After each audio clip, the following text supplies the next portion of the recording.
Dr. Singer was the one that had the vision for a partnership with the public schools, with Washburn and NOTO. And he got that vision going for us, that partnership going, and then he moved on. And as it turns out, Dr. Ford followed him and carried on the vision. And to me, that's the huge celebration of Dr. Singer starting it. Had it not been for his vision, we would probably not be standing here today. I thought it was a great idea to do this. And the thought occurred to me, because I have a daughter that's an artist, but she doesn't live here.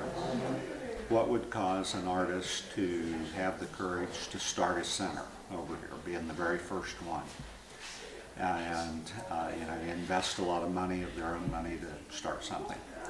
And I thought it might be a little bit easier to start something if there was something already there.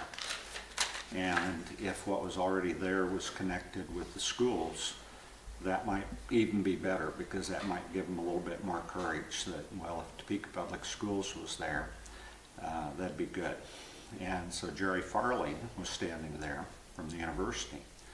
And I thought, if we could get a partnership between the college and the public schools, that would even be better. So I went over, literally just talked to him over at the press conference. And he said, if you do it, I'll do it. And so then we just had to figure out how to get the money. And we came up with 20, he came up with 20, I think it was 20. And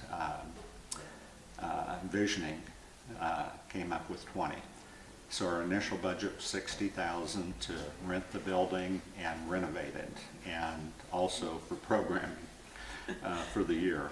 And our board said you guys could do it, but you can't use taxpayer money to get it started on that very first year.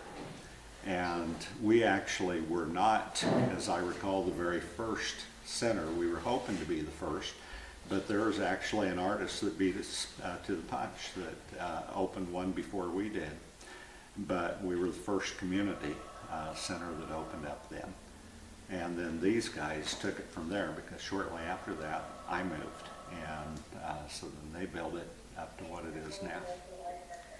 And I think the funny part for us, and we were teasing him a little bit earlier, is he left and we decided we were putting in signature schools. And truthfully, we had in mind the 2 signature schools at Ross and Eisenhower, and then also at State Street and Chase. And that was kind of a done deal. And then at the last minute of the last hour, we threw in a signature school at Quincy.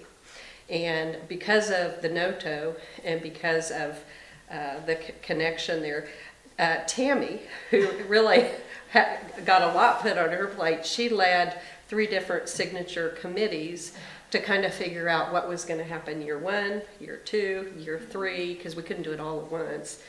And that went really well. And then they're still doing a wonderful job, the teachers, the signature coordinators, and all of them. But it was kind of like a mad dash to figure out what we were going to do, especially with those new buildings that we were building, and then the Quincy one too. And we couldn't have done it without Tammy and her team really jumping on board. And it was fun work, though.